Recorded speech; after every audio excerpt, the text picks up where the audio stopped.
వచ్చే ముందు కాల్ చేద్దాం అనుకున్నా, కానీ రావద్దంటావేమోనని డైరెక్ట్గా నేనే వచ్చేసాను. ఈ షుగరు, బ్లడ్ ప్రెషరు మనకు ఉండడం వల్ల ఒక్కోసారి మేలే జరుగుద్ది. ఇప్పుడు నాకు జామీన్ వచ్చింది, ఇవి కంట్రోల్లో లేకపోవడం వల్లే. ఓ విషయం నీకు ఫేస్ టు ఫేస్ చెప్పడం కోసమే నేను ఇప్పుడు వచ్చింది.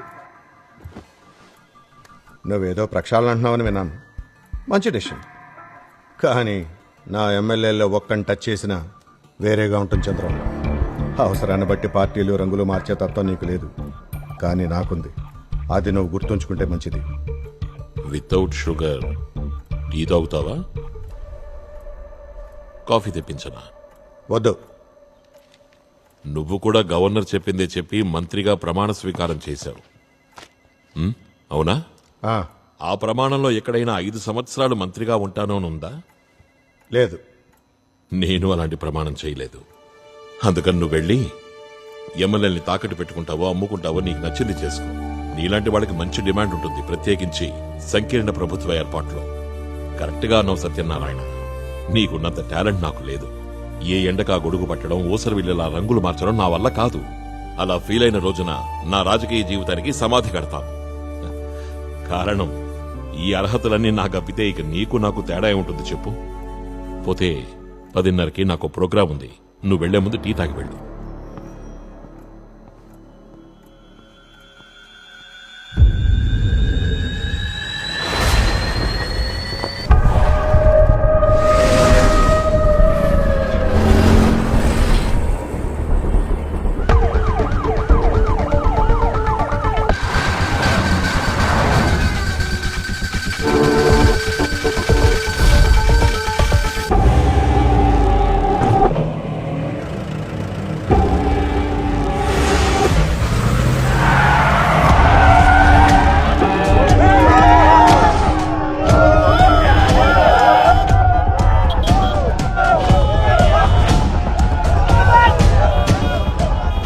సార్, మనీ లాండరింగ్ కేసులో అరెస్ట్ అయిన ఎమ్మెల్యే మనుషులు సార్ 10 నిమిషాల్లో క్లియర్ చేస్తాం sir.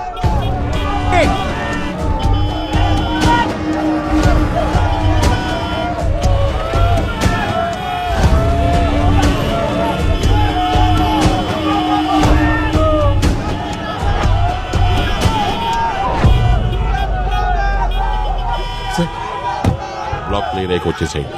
Sir sir please sir. నువ్వెందుకు భయపడుతున్నావు? నేను ధైర్యంగానే ఉన్నాను కదా, నేను వెళతాను.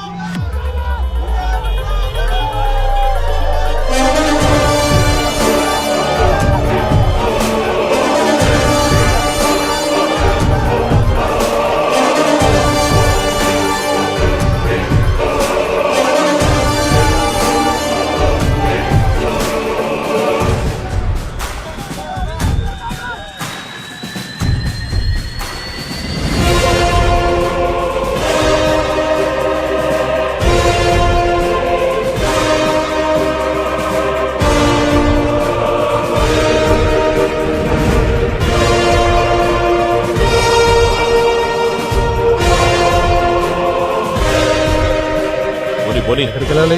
University college. Control room KL01S159 ఆటోలో సీఎం యూనివర్సిటీ కాలేజ్కి వెళ్తున్నారు. ఈ రోజు రోడ్లన్నీ బ్లాక్ అయిపోయాయి సార్. మన రోడ్లన్నీ అద్భుతంగా ఉన్నాయి. 10 నిమిషాల జర్నీకి అర్ధగంట పడుతుంది. కనీసం ఈ గుంతలను కూడా పోడ్చట్లేదు. ఈ కుదుపులకి లేని నడువు నొప్పి కూడా మొదలైంది. ఈ సిటీలో ఉన్న మెయిన్ రోడ్స్ లో ఒక్కటి సరిగ్గా లేదు. మున్సిపాలిటీకి, ఎమ్మెల్యేకి ఎన్నోసార్లు కంప్లైంట్ చేశాం, ఉపయోగం లేదు. వాళ్ళందరూ ప్రస్తుతం వీళ్ళని హింసించడంలో బిజీగా ఉన్నారులే. ఎవరిని? వాళ్లే పారిశుద్ధ్య కార్మికులు. ఎవరైనా ఈ ఎలక్షన్స్ అప్పుడే మనల్ని పట్టించుకునేది, ఆ తర్వాత ఒక్కడ కూడా మనల్ని పట్టించుకోడు. ఆ పోలీస్ జీప్ ఎందుకు మనల్నే ఫాలో అవుతుంది? సరే అవనిలే, వస్తే వచ్చారులే.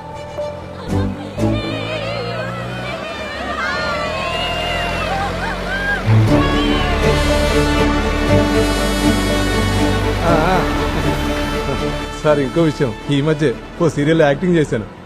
వాళ్ళు నన్ను గుర్తుపట్టారనుకుంటా, అందుకే చేతులు ఊపుతున్నారు. సార్, కాలేజీలో పనిచేస్తారా మీరు? లేదు సార్, నాకు మీ గొంతు ఎక్కడో విన్నట్టుంది. ఏం చేస్తారు మీరు? రాజకీయాల్లో ఉన్నాను. అది సంగతి. మెంబరా?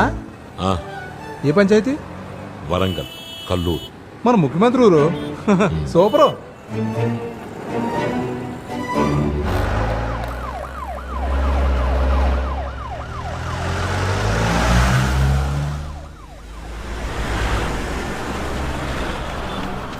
సార్ మీరు ఏదైనా తప్పు చేశారా? పోలీసులు వెంట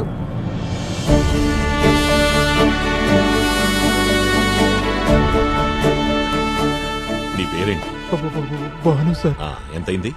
సార్ వద్దు సార్, వద్దు సార్. ఉంచుకో. ఆ, రోడ్లు బాగు చేయిస్తానులే. సారీ సార్, రోడ్లు బాగున్నాయి. బాగున్నాయా? అయితే సరే. ప్రతి మనిషిలోనూ ఒక పొలిటికల్ సెన్స్ ఉంటుంది. మీలో, మీ ఆలోచనల్లో, మీ ప్రవర్తనలో ఈ రాజకీయ భావం ఉంటుంది. కానీ ఒక్క విషయం మర్చిపోవద్దు, మిమ్మల్ని మీ అమ్మా నాన్న చదువుకోవడానికి ఇక్కడికి పంపించారు. సో మీ ఫస్ట్ ప్రయారిటీ బాగా చదువుకోవడం. దాని అర్థం మీరందరూ డాక్టర్స్, ఇంజనీర్స్, ఐటీ ప్రొఫెషనల్స్ అవ్వాలని కాదు. తెలివితేటల్ని, జ్ఞానాన్ని పెంచుకోవడానికే కాదు విద్యాభ్యాసం. ఏ పనైనా సంతోషంగా చేయడానికి ప్రేరేపించేది, శారీరక సామర్థ్యాన్ని, ఆరోగ్యాన్ని పెంపొందించేట్టు చేసేదే నిజమైన విద్యాభ్యాసం. మనకందరూ కావాలి. టాక్సీ డ్రైవర్లు కావాలి, సాధారణ నౌకర్లు కావాలి, టైలర్లు కావాలి, వ్యాపారవేత్తలు కావాలి, రాజకీయవేత్తలు కావాలి.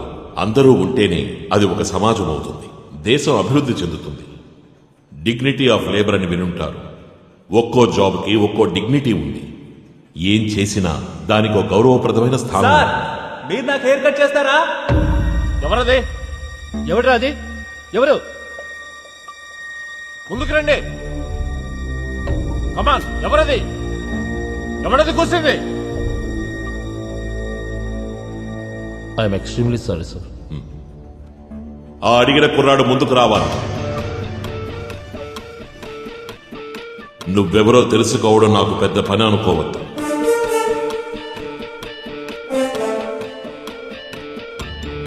రా, ముందుకు రా, పదా వెళ్ళు. ఇక్కడికి రా. రా. నీ పేరేంటి? జై భాస్కర్. ఆ? జై భాస్కర్. ఆ. జయభాస్కర్, నేను నీకు హెయిర్ కట్ చేస్తాను. వీలు చూసుకుని నువ్వు మా ఇంటికి రా. లేదా నన్ను నీ ఇంటికి రమ్మన్నా సరే, నాకేదైనా ఓకే. సార్ నేనేదో సరదాగా మిమ్మల్ని అలా అడిగాను సార్. అయ్యో జయభాస్కర్, నేను సిన్సియర్గానే చెప్తున్నాను. నువ్వు నన్ను ఆ ప్రశ్న అడగడానికి కారణం మా నాన్నగారు బార్బర్ అయినందువల్లే కదా? అవును, మా నాన్నగారు ఒక బార్బర్గా పనిచేసేవారు. ఆ జాబ్ చేస్తూనే ఆయన మా కుటుంబాన్ని పోషించేవారు. ఏ రాజకీయ శాస్త్రము మా నాన్నగారు నాకు నేర్పించలేదు. కానీ మా కుటుంబం మొత్తానికి 3 పూట్ల కడుపు నింపేవాడు. అదే నేను మా నాన్న దగ్గర నేర్చుకున్న రాజకీయం. ఆయన నాకు కూడా హెయిర్ కట్ నేర్పించారు. అందుకే నేను ఒక ధైర్యంతో, అహంకారంతో, ఆత్మాభిమానంతో మీ అందరికీ చెప్తున్నాను, నేను ఎక్సలెంట్ గా హెయిర్ కట్ చేయగలను.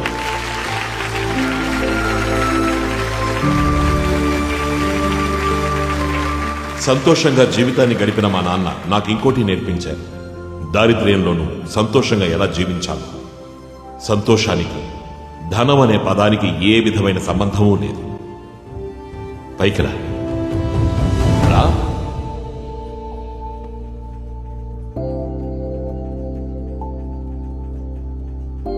దగ్గరికి రా.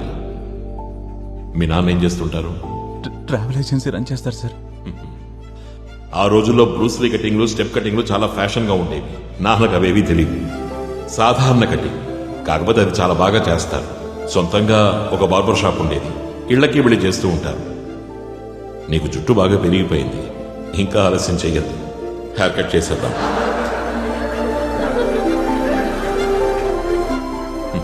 వెళ్ళు.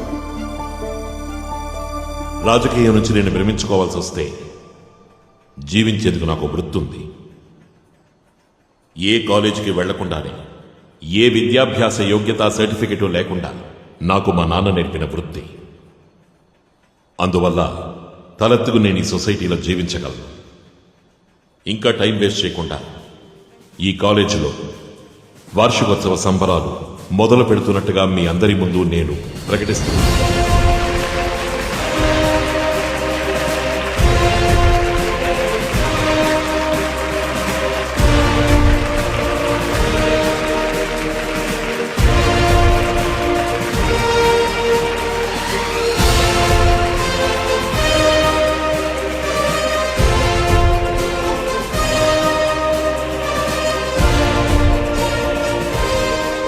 Sir, this bell The representation of the people is proposed to bring back real democracy to our country, sir. Are you presenting this as a private bill? Yes, sir. Sir ये हमारे देश में नहीं चलेगा तो इस पर ఈ ఎంపీలకు ఏం పని ఉన్నట్లేదు. इటు తిరిగి పని చూసుకో ये बिल्कुल आसान काम नहीं है So we should at least take this up for discussion. फिलहाल ये बिल हमारे एजेंडा में नहीं है और चर्चा की जरूरत है. నేను ఊహించినట్టే జరిగింది. నేను ముందే చెప్పాను కదా సార్. సెంట్రల్ కేబినెట్ మీటింగ్ అయ్యే వరకు వెయిట్ చేద్దాం.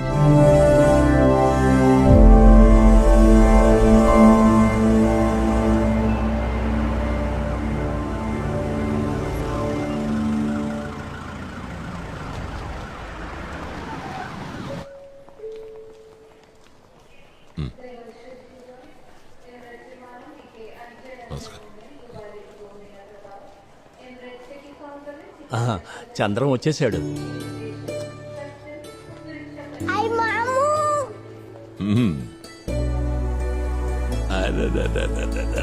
ఏరా బంగారం, ఎక్కడికి వెళ్తున్నారు? చెక్ అయిందా? అయిపోయింది.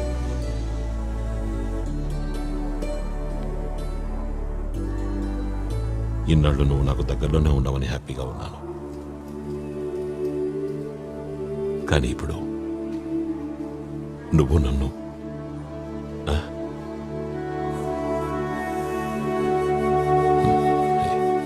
ఎప్పుడు కలుస్తాం? అక్కడికి వెళ్ళాక ఫోన్ చేయి. వెళ్ళు. వెళ్ళగానే కాల్ చేస్తాం.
సార్ అది సార్ మీ వెహికల్.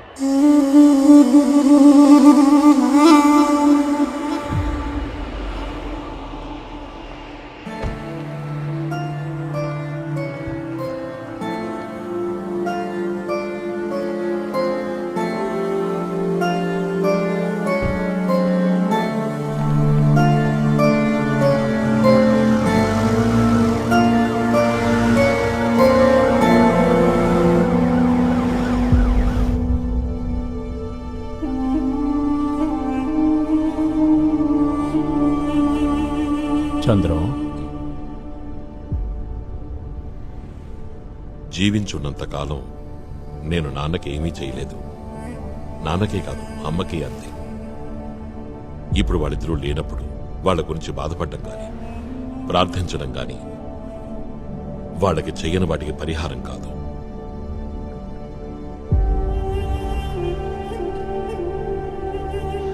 లలితని వాళ్ళెంతో కష్టపడి పెంచారు. వాళ్ళ తర్వాత నేను దాన్ని చూసుకుంటానని వాళ్ళు అనుకుని ఉంటారు. తన అవసరాలు తెలుసుకోవడం, తనతో టైం స్పెండ్ చేయడం లాంటివి కూడా నేను చేయలేకపోయాను. ఇప్పుడు బాధపడే ఉపయోగం లేదు. అలా ఏం కాదు. నువ్వు ఒక బాధ్యతాయుతమైన పదవిలో ఉన్నావు కాబట్టి ఇలాంటివన్నీ సహజం. నిజానికి లలితతో నువ్వు గడపాల్సిన సమయం సమాజంలో చాలా మంది మీరు కోసం ఉపయోగించావు. ఆ మంచి పనులు చేయటం వల్ల వచ్చిన బ్లెస్సింగ్స్ లలిత మీదకే ప్రసరిస్తాయి.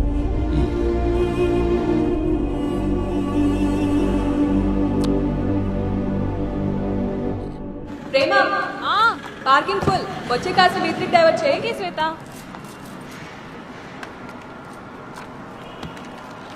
Say stop. Hey stop. Sir, stop sir. Sir.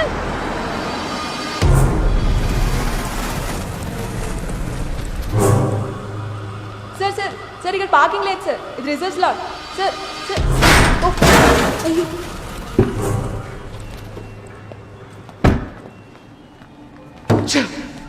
కళ్ళు నెత్తి మీద పెట్టుకొని పనిచేస్తున్నావా?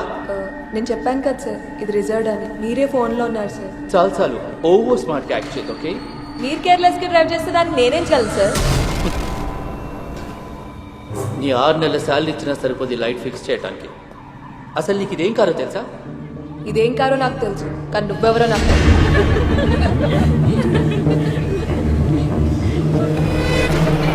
శ్వేతా దాస్, అడ్రస్ కూడా కావాలా?